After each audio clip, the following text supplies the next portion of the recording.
And we welcome you back to our continuing coverage of the CLR Carmen Salvino Scorpion Championship. Time now for the Women's Series title, and our thanks to Peter Hamilton, the CFO of Brunswick Corporation, located not too far from here in Vernon Hills. Wes Malott has just won his 4th career tour title, and Michelle Feldman is looking for her 2nd of this season alone. Missy Bellander looking for her 1st ever women's pro title. And there's a look at Michelle Feldman, the native of Auburn, New York. She has been absolutely dominant this season, taking on Missy Bellander, who's had a very bleak season up until this week. As we take a look at how the two match up. And in match play, Feldman dominant, Bellander not so much. And Missy Bellander will start us off first. Had a nice break last week, she said. It really helped her out. Relaxed her, rejuvenated her, spent time with the family, went to her 2 favorite places, the beach, Huntington Beach in California, and Disneyland, and worked a little magic.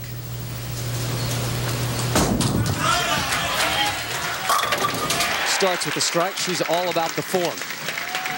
Tapping the back of that shoulder. The only woman ever to win 2 PBA regional tour titles. She can bowl. She has a high series of 869, which is a California women's state record. Can you believe that? Wes Malott just gave me the eyes. The stink eye? The big eyes.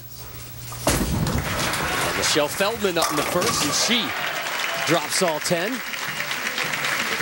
Michelle Feldman, this is the 3rd installment of the PBA Women's Series presented by the USBC, and Michelle Feldman has been in the title match for all 3.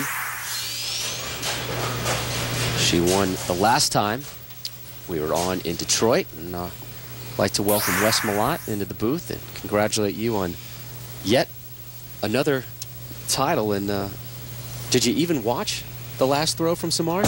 I did watch the last throw. I did not watch the first one. It was obviously a late strike, but you know, I wanted to go ahead and, you know, double in the 10th and get good count and win the tournament that way. I mean, you never like to win sitting on the bench, and that's pretty much the way I've won all 4 of my titles so far.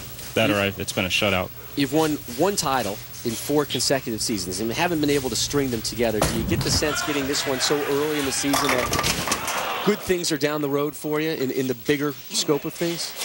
Well, possibly. I mean, I've won title early in the season before as well. And this year I'm just going to try and plug with it and keep going and try and make it a multiple title season this year, and possibly come away with Player of the Year as well. Wes, what goes through your mind mentally when you step up on the 10th frame, knowing that you have a chance to shut out your opponent? How are you able to overcome the nerves in the situation to execute the shot? Well, you see a lot of people who normally will take re-racks to buy some time. I usually just get up there and go and don't let any more get in my mind than it already is. And, you know, I did get a little fast, I think, with my feet on that last shot, and possibly didn't quite get around it all the way with my hand, and that's what, you know, left the 10 pin. But, you know, Kenny threw a great shot, too, and like I said, I mean, that's just not the way you want to win. But, you know, it is what it is, and you got to move on and go to the next week as well. Bellander leaves the 10 after an open frame in the 2nd. So she's quickly down to Michelle Feldman. Wes, how big of an advantage do you think is it for Michelle playing pretty much the same part of the lane you and Kenny were playing? Well, normally you would say it's a big advantage. I actually crossed with Missy all week during qualifying, and, you know, while the guys are way left, and including Michelle, she was right next to us. Missy's using that same ball that she's using right now, and just kind of, you know, doesn't have a high rev rate, kind of spins it a little bit so it doesn't see the front part of the lane, and it sits there. I mean, she played 10 when I was like, how in the world does this ball sit there, you know? So, you know, this could be a great match. Feldman up here in the 3rd, looking to open with a 3-bagger. Stay right. So a turkey a couple days after Turkey Day there for Michelle Feldman. You've been going through a couple equipment changes for the last couple years. Where does this equipment change fit in with how your whole game is going right now? Have you caught up to it, so to speak? Well, to some extent. I mean, obviously, I'm still doing pretty well. This was definitely one of the biggest changes I've seen in equipment so far, even throwing basically 3 different cover stocks over the last 3 years. And it's definitely working out to what we're seeing out on the lanes as of now this season. And, just keep it going and see what we can make of it. This is, going to be a fun year, I believe, now. And if there were any doubts, there's definitely not any now. What doubts did you have coming in? Well, I don't know if there's really any doubts. Basically, when I made the decision to switch, it was something I had to do for me and my family. And that's if there were any doubts at all, I had to keep falling back on that and keep plugging and making it work instead of, because it's easy to lose concentration and lose focus out here with the competition as high as it is. So, I had to keep looking back on that and moving forward with it. Making 3 out of the first 6 telecasts, I would say that equipment's not an issue. Yeah, no, I mean, it's like I said, it's definitely working out. Rotogrip's sponsoring me with some great balls to throw, and I can't thank them enough for stepping up and getting to me and providing me with some of the best equipment on the tour. They've been awesome since I've been with them, and I really do appreciate those guys back in Utah. And you as well, Randy. Well, thanks, Wes. I mean,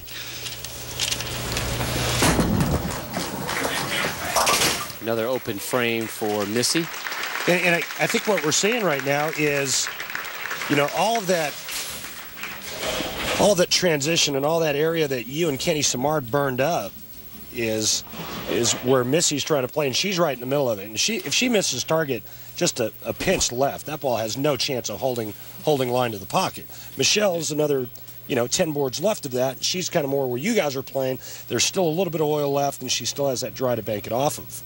Sure, exactly. I mean, if you noticed, I decided to move up and go around the lane, slow my ball speed down to get the ball to make a stronger move on the back end. And that's the exact same thing I was seeing. If I missed left, it wouldn't hold in at 4 pins. So my decision was to go left, get in more oil, get it to help it feed to the right and hold pocket. I didn't see Missy throw any practice shots, but I'm actually surprised she's not out there closer to where Brad was at. Yeah, you would think that, she wants to go straighter. Maybe she should move out to maybe first arrow and get a couple of shots out there. But let me ask you this, Wes. Did you watch the 289 game that Kenny Simard threw? I did watch a little bit out there practicing staying loose. Really couldn't see too much of it. The picture was kind of blurry, but, I was concentrating on staying warm and moving on and not really worrying about what he's doing. I had pretty much a game plan I was going to stick with and come to the TV pair with, and that's what I did. And, I'm sitting here in the booth with you. Well, I was just wondering if that influenced your decision as to where you played him. Not really. I pretty much, after coming back before Kenny came on, I got 4 shots, and, after practice, I only brought some of the stronger stuff that we were throwing towards the end of the week. And after seeing kind of what was going on and putting in my head, I think they were going to be closer to what we started out this week with, and that was my decision to go to a less aggressive ball and be able to get it to feed through the fronts and be able to store enough energy on the back to go through the pins the right way. And I actually spoke with Kenny a little bit about that. He's obviously a pretty good friend, and he's actually giving me a ride to the airport, so I figured I would. Still? Oh, yeah. I hope so. Still. Well, it's all about carpooling these days. And I guarantee you, Wes, I'll still beat you to the airport. You don't mess with me. You've learned that lesson, haven't you? You might not beat me to the airport. Well, nobody beats Rob to the airport, pal. You're beating me to the gate. Rob, what time's your flight? 2 o'clock. I'll make it. I've made tighter. Michelle Feldman with a commanding early lead here in the Women's Series Final, the CLR Carmen Salvino Scorpion Championship.